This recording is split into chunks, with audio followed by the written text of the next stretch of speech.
دووبەی دووسێ باڵەخانەی تەژە، چەند ئوتێلێکی بەرزەفر، دووسێ مۆڵ و ماکەرستی، چەند وەنەوشە و کەدیلاک و مۆنیکایەک، چەند قومارگەی چراخان و چەند مەساژگەی بنزکشێل و چەند مەلهایەک، دووسێ دەرزن فێستیڤال و چەند زنجیرە کۆنفرانسێک، چەند چاوەشێکی دەستی دوو، گەڕێک شایی، سووکە دانسێک.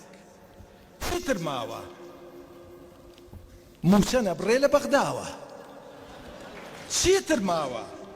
هەر ئەمانە و دوای هەڵدانی چەند پێچێک مەی کوردستانتان بۆ دەکەمە شاری دووبەی.